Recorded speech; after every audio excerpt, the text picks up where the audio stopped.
ढोल बज रहे थे, खाने चल रहे थे, मेहमान आई जा रहे थे, रश लगा हुआ था। शादी का समा था, हर जानिब खुशियाँ थी, सब एक दूसरे से मिलजुल रहे थे। कोई लोग तस्वीरें खिंचवा रहे थे, कोई गपशप लगा रहे थे कि वहीं पर यकदम गोलियों की आवाज़ आनी शुरू हो गई।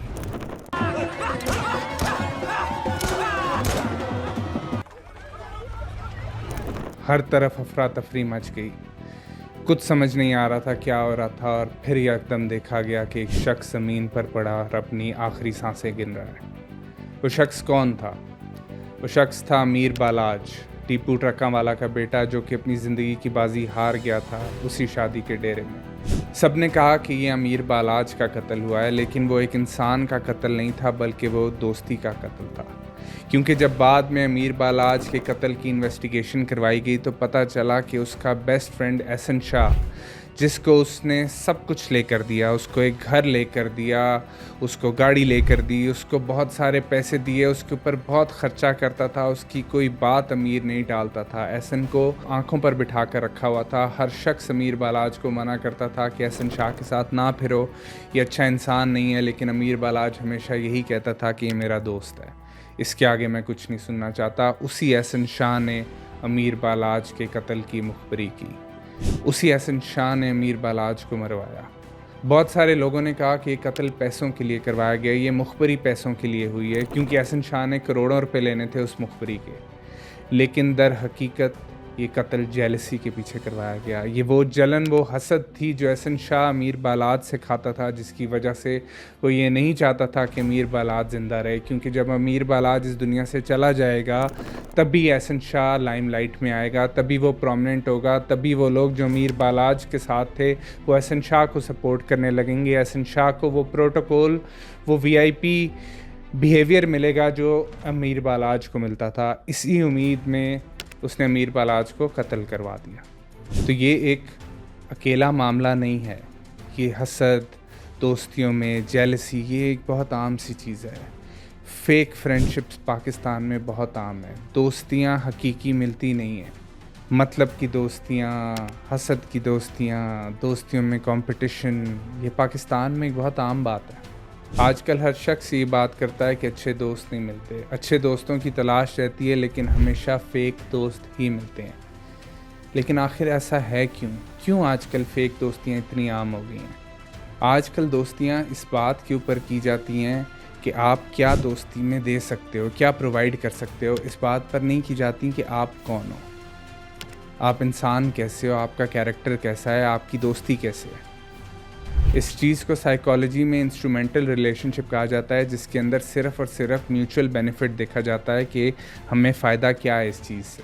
आजकल अच्छे वक्तों का तो हर दोस्त साथी होता है। आप किसी को खाने पे बुला लो, आप किसी पार्टी पे बुला लो, किसी चीज़ पर बुला लो, सब आ जाएंगे। अगर आपका वक्त अच्छा है तो हर कोई आपके साथ होगा, लेकिन जैसे ही आपको उनकी ज़रूरत पड़े तो वहाँ कोई नज़र नहीं आता, हर शख्स गायब हो जाता है। उसके बाद जेलसी एक इतना बड़ा इशू है पाकिस्तान में कि रिसर्च बताती है कि मेजॉरिटी दोस्तियों में पाकिस्तान में जेलसी का फैक्टर मौजूद होता है। लोग इस तरह से प्रिटेंड करते हैं कि वो आपकी सक्सेस से बहुत खुश हैं, लेकिन असल में वो कहीं ना कहीं आपसे कम्पीट करने की कोशिश कर रहे होते हैं, या फिर वो दोस्त चाह रहे होते हैं कि आप फेल हो जाएं। क्योंकि हमारे मुआशरे में सक्सेस की वजह से आपको वीआईपी प्रोटोकॉल मिलना शुरू हो जाता है, और फिर आपका दोस्त चाह रहा होता है कि उसको भी वो वीआईपी प्रोटोकॉल मिले जो आपको मिल रहा है, या फिर आपको भी ना मिले। तो इसलिए कहीं ना कहीं वो यही चाह रहा होता है कि आप भी फेल हो जाएं। उसके बाद फिर फेक दोस्त आपके बारे में गॉसिप्स कर रहे होते हैं। वो आपके मुंह पर तो बहुत स्वीट होंगे, लेकिन आपके पीछे आपके ख़िलाफ़ बातें कर रहे होंगे। गैलप पाकिस्तान की भी रिपोर्ट ये बताती है कि 64% पाकिस्तानी दोस्त एक दूसरे के पीछे उनकी चुगलियां करते हैं या फिर उनके बारे में गलत बातें बोलते हैं। उसके बाद स्टेटस की बेस के ऊपर दोस्तियां की जाती हैं, स्पेशली बड़े शहरों में। जितना ज़्यादा अच्छा आपका स्टेटस है उतने ज़्यादा आपके पास दोस्त होंगे, और जैसे ही आपका स्टेटस ख़त्म हो गया, पैसा, करियर, तो वो सारे दोस्त आपसे ऐसे गायब होंगे कि आपको पता ही नहीं चलेगा। जिस तरह एक मूवी का भी डायलॉग है कि जेब में सुराख किया हुआ सिक्कों के साथ सब दोस्त भी गिर गए। उसके बाद फिर हमारे यहाँ दोस्ती के अंदर ये समझा जाता है कि कोई बाउंड्रीज़, कोई रिस्पेक्ट होनी नहीं चाहिए। इतनी बुरी गालियाँ, अजीब-अजीब गालियाँ दोस्त एक दूसरे को दे रहे होते हैं, जिनके अंदर फैमिलीज़ भी इन्वॉल्व होती हैं, और बहुत सारे ऐसे लोग होते हैं जिनको चीज़ें नहीं पसंद होती, वो गालियाँ नहीं पसंद होती, लेकिन वो कह ही नहीं पा रहे होते, क्योंकि उन्हें ऐसा लगता है कि अगर उन्होंने बात की तो हमारा दोस्त नाराज़ हो जाएगा, इसलिए कोई बाउंड्रीज़ होती ही नहीं है। तो जो दोस्त आपकी इज़्ज़त नहीं कर सकता, वो कैसे आपका सच्चा दोस्त हो सकता है?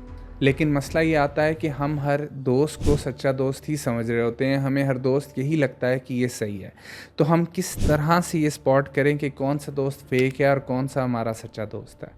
एक तो फेक दोस्त हमेशा आपको काम के लिए कॉल करेंगे, उन्हें जब ज़रूरत है वो आपको कॉल करेंगे, उसके अलावा वो कभी आपको पूछेंगे ही नहीं। उसके बाद फिर वो हमेशा आपके फेलियर्स में एब्सेंट होंगे। जब भी आपको उनकी ज़रूरत है, आप डाउन हो, डिप्रेस्ड हो, आपका कोई भी फेलियर है, आप किसी मसले में हो, वो आपको कहीं नज़र नहीं आएंगे, लेकिन आपके सक्सेस के टाइम पे सबसे आगे होंगे तस्वीर खिंचवाने के लिए। उसके बाद फिर फेक दोस्तों की सबसे बड़ी निशानी ये होती है कि उनकी टोन चेंज हो जाती है इस बात पर कि आपके आसपास कौन है। वो उस लिहाज से अपनी टोन रखते हैं आपके साथ।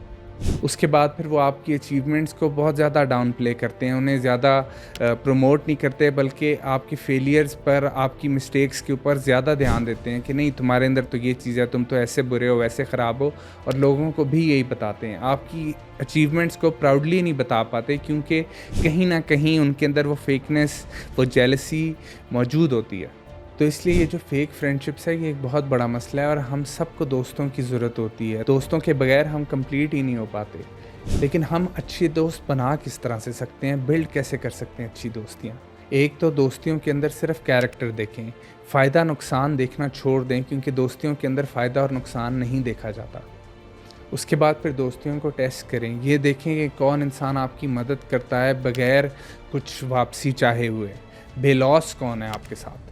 उस दोस्त के ऊपर इन्वेस्ट करें अपना टाइम, अपना पैसा, अपनी एफ़र्ट्स, हर एक चीज़।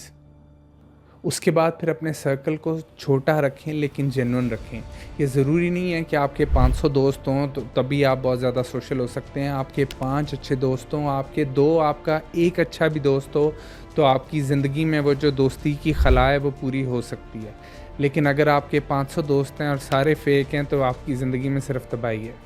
उसके बाद फिर अपने दोस्तों को अपनी बाउंड्रीज़ क्लियरली बताएं। अगर आपको डिसरिस्पेक्ट नहीं पसंद, अगर आपको गालियाँ नहीं पसंद, ऐसी कोई भी चीज़ नहीं पसंद, तो उन्हें क्लियरली बताएं, और उसके बाद देखें कि क्या वो आपकी बाउंड्रीज़ की रिस्पेक्ट करते हैं या नहीं करते। अच्छे दोस्तों को तलाश करें, अच्छे दोस्तों में इन्वेस्ट करें, फेक दोस्तों से दूर रहें, चाहे वो आपको जितने मर्ज़ी पसंद हो, क्योंकि कल को जाकर वो आपको बहुत ज़्यादा तंग करेंगे। जिस तरह एक कवाली भी है नुसरत साहब की कि जितने भी ज़ख्म हैं मेरे दिल पर, दोस्तों के लगाए हुए हैं। तो इसलिए अपने आप को दोस्तों के ऐसे ज़ख्मों से बचाएं, जेन्युइन दोस्त बनाएं, अपने आप को अच्छे लोगों के सर्कल के अंदर रखें, उन्हीं के ऊपर अपना टाइम, पैसा, एफ़र्ट सब कुछ इन्वेस्ट करें, क्योंकि यही अच्छे दोस्त आपके आगे जाकर काम आएंगे। और आपको भी चाहिए कि आप अच्छे दोस्तों के काम आएँ जब भी उनको ज़रूरत हो, क्योंकि अक्सर व बेशतर हम ख़ुद तो गिला करते रहते हैं कि अच्छे दोस्त नहीं मिले, अच्छे दोस्त नहीं मिले, लेकिन हमें ख़ुद भी ये सोचना चाहिए कि क्या हम भी किसी के अच्छे दोस्त हैं या नहीं हैं, क्या हम भी उनके काम आते हैं या नहीं आते, क्या हम भी उनके फेलियर्स में उनके साथ खड़े होते हैं या नहीं होते। अच्छे दोस्त एक बहुत बड़ा सरमाया है, इसको कभी मिस ना करें।